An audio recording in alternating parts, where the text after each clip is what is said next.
जिस तरह से 1932 की खतियान सिर्फ कागज़ कलामों में नहीं और जिस तरह से नारा या फिर तख्तों में ही नहीं बल्कि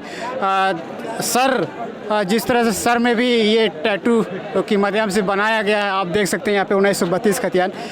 दादा ये बताइए, आप 1932 खतियान अपने सर पे क्यों लिख के रखे? 1932 हमारी झारखंड की पहचान है। इसी के आधार पर हम अभी फ़िलहाल में यहाँ आए हुए हैं। इसका मुद्दा ही है 1932 के ही कथना अनुसार हमारे हेमंत सोरेन जो वर्तमान में सरकार आप देख रहे हैं, ये सरकार 1932 का ही मुद्दा लेकर सरकार बनाई। 1932 इन्होंने वादा किया था, बोल जब तो मेरी सरकार बनेगी तो सबसे पहले मेरा मैनिफेस्टो में जो है 1932 है और हम सबसे पहले लागू भी करेंगे 1932। और इनकी जब सरकार बनी उसके बाद 1932 को इन्होंने भूल गया। तो हम लोगों ने याद दिलाने के लिए 1932 का ये जो है टैटू बनाए हैं। और ये जो आंदोलन आप देख रहे हैं पूरे झारखंड में आग लगा हुआ है युवाओं के दिलों और दिमागों में। कब झारखंड में ये हेमंत सोरेन की सरकार को उखाड़ के फेंक देगी इसका कहना नहीं है। हम गिरिडीह जिला से आते हैं और गिरिडीह में 6 विधानसभा है, उसमें 3 विधानसभा की सीट हमने हेमंत सोरेन को हम लोगों ने दिया था, क्योंकि पिछला सरकार से हम लोगों को उम्मीद नहीं था कि स्थानीयता वो लोग सही से लगाएंगे, इसलिए हमने इनको मौका दिया। अभी इनका भी यही देख रहे हैं रवैया कि भी कुछ बोलते हैं कुछ है, करते हैं कुछ है। बोले थे हम लोगों को बेरोजगारी भत्ता, वो भी नहीं दिए। बोले स्थानीय नीति भी कुछ नहीं, कुछ भी नहीं इनके तरफ से पॉजिटिव समझ में आ रहा है। जहाँ तक है कि इन्होंने स्थानीयता वो कुछ लगाए थे 85, इन्होंने लगा दिया। बोल जो मैट्रिक पास झारखंड से करता है वो यहाँ के हैं और जो बाहर से पढ़ के आए वो बाहरी हैं। अब यहाँ हम लॉकडाउन में देखें कि 12 लाख परिवार जो हैं कि दूसरे प्रदेशों में, बम्बई, दिल्ली, मद्रास, चेन्नई और दूसरे प्रदेशों में रहते हैं। तो कहीं ना कहीं उन लोग जो रहते हैं बाहर में वो अपने बहुत सारे लोग हैं जो अपने परिवार के साथ रहते हैं। अब उनके बच्चे जब यदि बाहर में पढ़ जाते हैं और यहाँ आके स्थानीय नौकरी लेना चाहते तो वो भी नहीं ले पाते हैं। तो ये जो पहले मुड्डा गोडा हथा ये जो सरकार है वो तो उसको तो लोग बोल रहे थे हेमंत, ये रघुवर जी को बोल गांजा पी के, पता नहीं हेमंत जी जो हैं वो माड़ी पी के सुतल हैं कि का पी के सुतल हैं, समझे में नहीं आ रहा है।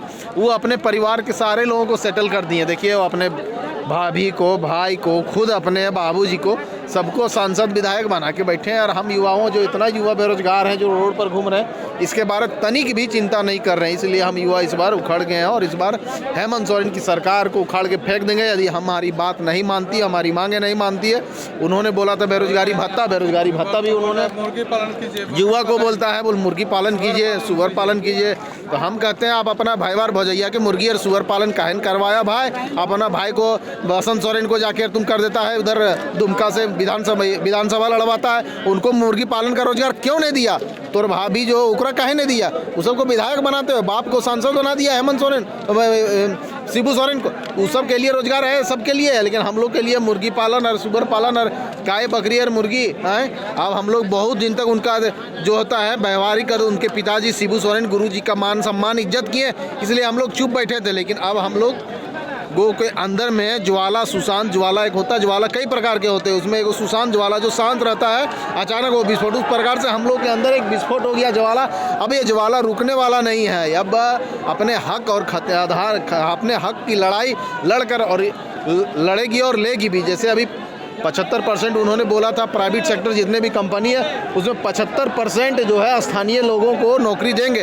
तो आखिर स्थानीय लोग आप किसको बोलते हैं? इसीलिए 1932 की खतियान हम बार बार जिक्र कर रहे हैं, हम लोग सारे जिक्र कर रहे हैं। 1932 के आधार पर ही आप स्थानीय को परिभाषित कीजिए, उसके बाद पता चलेगा बोल बाहरी कौन है, भीतरी कौन है, स्थानीय किसको दिया जाए। तब हम लोग को इतना जो लाखों लाख आप जो युवा देख रहे हैं रोड पर, 7 तारीख देखिए शायद आंसू के द्वारा आंदोलन किया गया, 14 तारीख यहाँ मूलवासी के द्वारा जो भाषा संघर्ष समिति उसके द्वारा किया गया, आज फिर हम लोग खतियान वाले लोग हैं। तो कहीं ना कहीं हम लोग आंदोलन मतलब करते आ रहे हैं और हेमंत सोरेन के कान में जू नहीं रेंग रहा है। हम लोग गांधीवादी विचारधारा से अभी आंदोलन कर रहे हैं, चूँकि उग्र आंदोलन करने से हमारी आंदोलन को पुलिस के द्वारा FIR करके या गोली चल किसी भी प्रकार से हम लोग को दबाया जा सकता है। इसलिए हम लोग शांतिपूर्ण तरीके से करके आंदोलन कर रहे हैं। आने वाला दिन में जो 144 अभी जो हम लोग आ रहे थे, कितना मशक्क़त से आए, ट्रेन से आए, बीच में जब हम लोग 4 चक्का पकड़ लिया तो ट्रेन से रात में आए, उसके बाद वहाँ से फिर VCR वैन जो हम लोग करीब 100 गो थे, लेकिन 100 गो थे कहने सबको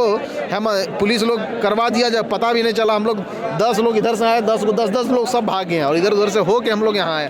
तो इस प्रकार से हेमंत सोरेन जो कर रही है, आने वाला दिन में जो चुनाव आ रहा है उनका 2 साल बाद आएगा, उस समय भी हम लोग भी हेमंत सोरेन के प्रति इसी प्रकार से रवैया करेंगे, उसको घुसने अपने गाँव में नहीं देंगे। जिस प्रकार यहाँ बैरियर लगाए उसी प्रकार हम लोग भी वहाँ पूरा खटिया उटिया बिछा देंगे, चाहे लकड़ी के को ऐसी बना कर हम लोग भी टेक देंगे, रोकने का काम करेंगे और उसको गांव में घुसने नहीं देंगे। चाहे जो भी पार्टी हमारे खिलाफ, हम यहाँ झारखंडियों के खिलाफ बोले कि जो भी पार्टी हो उसको झारखंड में गांव में चुनाव में घुसने नहीं देंगे, चाहे पार्टी कोई भी हो। बीजेपी तरफ से भी बहुत लोगों का सुन रहे हैं कि नहीं 1932 लगाया जाए, आंसू भी बोल रहा है, एक कांग्रेस का तनी मनी डिगमिगी कर रहा है लोग, और जो झमामो बोल रहा है बोल हम विचार करें। विचार क्या कर रहे हो भाई? विचार कब तक विचार करोगे? इतना दिन तक हो गया, विचार होते तो उन्हें विचारे जब करना था तो फिर सरकार क्यों बनाया बोल के बोल 1900 धोखा देके। इसलिए हम लोग हक और अधिकार की लड़ाई लड़ रहे हैं और इस लड़ाई को लड़कर और अपना मांग को पूरा कराने के लिए हम लोग तुले हुए हैं और कराएंगे ही। झारखंड मुक्ति मोर्चा नाम रखा है, हम इसका मतलब यही है ना कि हम झारखंड को मुक्ति दिलाएंगे? नहीं, ये झारखंड नहीं, ये परिवार को बेरोजगार से मुक्ति दिलाने का नाम है इसका, झारखंड मुक्ति मोर्चा। झारखंड में शिबू सोरेन के जितने परिवार हैं, बेटा बहू पतोहू, सबको बेरोजगार से मुक्ति दिला रहे हैं। यही झारखंड मुक्ति मोर्चा का फुल फॉर्म है कि अपने परिवार को बेरोजगार से, और जितने भी झारखंड वासी हैं सबको बेरोजगार करेंगे, लेकिन अपने परिवार को सिर्फ बेरोजगार से, उनको परिवार सेटल हो जाएगा लेकिन हम लोग को बेरोजगार कर देंगे। क्या नाम है आपका? मेरा नाम धर्मपाल महतो, हम गिरिडीह जिला से हैं। जिस तरह से आपने सुना, तमाम युवा यहाँ मौजूद हैं। ऐसा ही तमाम जानकारी के साथ देखते रहिए उभारता झारखंड।